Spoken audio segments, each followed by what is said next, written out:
The NHL resumed last weekend. Players from teams have started to kneel for the U.S. and Canadian national anthems, NBA, and have taken a knee. And Black Lives Matter? What is its purpose really? This is the Great White North Report.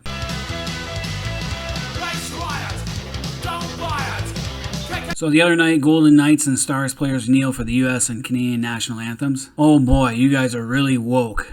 Yay. This happened the other night with Malcolm Subban, Darnell Nurse, and Matthew Dumba. So even the NHL is starting to get political, which is stupid as hell. And while defenseman Matt Dumba was the first to raise his fist and made a speech stressing need for social and racial justice. Okay, buddy. If you want to do that, do it on a street corner somewhere else. Don't do it during a hot game. For myself, when I saw this stuff, I just turned the channel. And this happened in the NBA. The Raptors restarted their NBA season with the Lakers, and both teams kneel for the U.S. Canadian national anthems. Why are we doing that in Canada? I have no idea. And this is what happens when you do that. The ratings crash for both the NBA and MLB after their pathetic protest-filled debuts. And it's no surprise. People are sick of this and don't want to see it. And we really don't need it in Canada. Ratings tank as Americans tune out social justice onslaught. Who cares anymore? Exactly. They're so sick of it right now. The only guy I do have respect for is Jonathan Isaac, who refused to kneel or wear the Black Lives Matter t-shirt. Unfortunately, he blew his knee out, but... And ironically, sales of his jersey actually rose because of this. People started buying his jersey instead of that sellout LeBron James. So I guess 4 years ago, the Black Lives Matter Global Network began to organize, and this is their manifesto. Just reading this, and they want to create a world free of anti-blackness where every black person has the social, economic, and political power to thrive. Yeah, you guys have been to China lately? They're saying that it's state-sanctioned violence and anti-black racism in the United States. Maybe back in the 60s, yes. But nowadays, not really. So they want to connect black people from all over the world who have a shared desire for justice to act together in their communities. It was and still is the rampant and deliberate violence inflicted on us by the state. Really, what state? So they're just talking about the U.S. They're not really talking about anybody else. Definitely not talking about Canada, because the examples they give are not. They go on and on about all this other stuff. So they want to continue commitment to liberation for all black people. Okay, every day they commit to healing ourselves and each other and co-creating alongside comrades, okay, allies and family, a culture where each person feels seen or heard and supported. Respect and celebrate differences and commonality. Work vigorously for freedom and justice for black people and by extension all people. Really, because they emphasize black people, that's inclusion and exclusion for everyone else. Build and nurture a beloved community that is bonded together through a beautiful struggle that is restorative and not depleting. Unapologetically black in our position and affirming that Black Lives Matter. Global black family, and we are aware of the different ways we are impacted and privileged as black people. So now it's Black Lives Matter regardless of actual or perceived sexual identity, gender expression, economic status, ability, disability, religious beliefs or disbeliefs, immigration status or location. Space for transgender brothers and sisters. Self-reflective and do the work required to dismantle cisgender privilege and uplift black trans folks, especially black trans women who continue to be disproportionately impacted by the trans antagonistic violence. Space that affirms black women as a free from sexism, misogyny, and environments in which we are centered. Christ, talk about a utopia-dystopia. This is all that 1984 all over again. Empathy, engage comrades with the intent to learn about and connect with their context. Who wrote this commie stuff? Family-friendly enable parents to fully participate with their children. We dismantle the patriarchal practice that requires mothers to work double shifts so that they can mother in private even as they participate in public justice work. Really, it's called having a father in the home. We disrupt the Western prescribed nuclear family structure requirement by supporting each other as extended family and villages. To collectively care for one another, especially our children, to the degree that mothers, parents, and children are comfortable.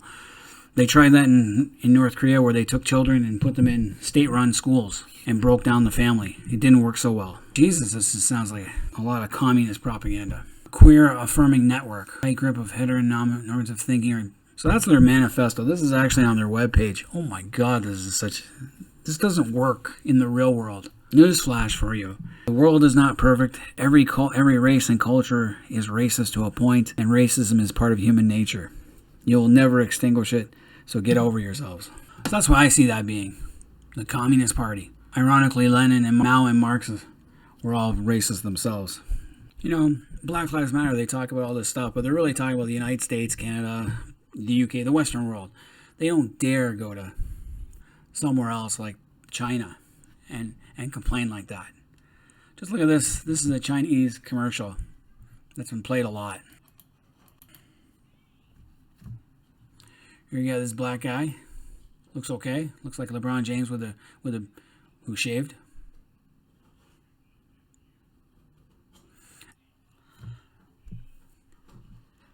So you have this hot-looking Chinese girl asks this guy to come over. Seemed like they're gonna get it on. She gives him one of those Tide Pods, wherever they are. Shoves him in head first into the wash machine. Sits on it, all smiling and giggly. Waits for it to rinse and dry and all that stuff, and out pops this Chinese guy. And he's all white and tidy clean. Now, if that's not overtly racist, I don't know what is. And yet, Black Lives Matter dares not go to China and pull that same trick. I'd like to see them try it. Anyway, I thought I'd show that, just to show how racist other parts of the world are. So in Canada, they're starting to think how we tackle systematic racism. We need to rethink how we teach history. Grade 10 history class barely touch on BIPOC. I think that's Black Impact on History, Canadian History, Issues and Perspectives, writes high school student. Really, high school history class is just about the basics. You don't have time to go in depth on anything. I was so disappointed when we did War of 1812 and the World War I. We covered War of 1812 in like less than 2 days, and World War I in 3. War of 1812 started the myth, the Canadian myth, and World War I cemented our place in the world. And yet, I got to deal with black issues. I'd rather deal with indigenous issues. That's more interesting to me. Not saying that blacks didn't have an impact in Canada. They have more impact today than they did back then. If you want to go into that much detail, you have to take university courses. Only in university do they break down and really give a lot of details. Any class, come on, wake up. Like a grade 10 really cares. Most grade 10 kids don't care. You want to learn, you learn on your own. Combating any black racism in Canada will take more than a village, Black Youth says. Racial injustice within our institutions exist here. Really? Oh my God, my white privilege. Man, I've been working since I was 9 years old. Jesus, no one gave me anything spoon-fed. This one, to end discriminatory practice of academic streaming in grade 9. Because it disproportionately affects black students, studies found. Really? It's partly because of the attitudes. I think the education system sucks and they should go back to what it was in the 80s at least, where kids could bounce back and forth. Kid might not be strong in math, but he's good in English. He should be able to take what was called general math, but take advanced English. I guess it's now academic and whatever.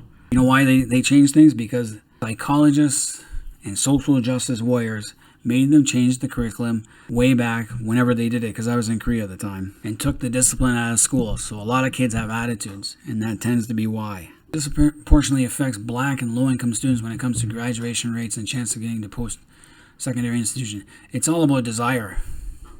If these kids have the desire to do it, they will do it, regardless of what anyone thinks. My own oldest son, he wasn't the best student in public school, but once he got to high school, he buckled down, decided he wanted to prove a lot of these people wrong, and he graduated with an 80-something percentile overall. He had his pick of colleges to go to. The only ones that complain are the ones that think the world owes them something, and they complain so much. So yeah, that's all I got to say about that. I'm really sick of this whole social justice warrior stuff and cancel culture and Black Lives Matter and yeah. Unfortunately, CBC gives them too much airtime, and the news is just full of it. We got more pressing things to worry about with this CCP virus and how we're going to get our economy back on track and everything. Why do I care about all these little issues? And most of us really don't. So until next time, anyone out there, tell me what you guys think about this whole idiocracy that's going on. And until next time, this has been the Great White North Report.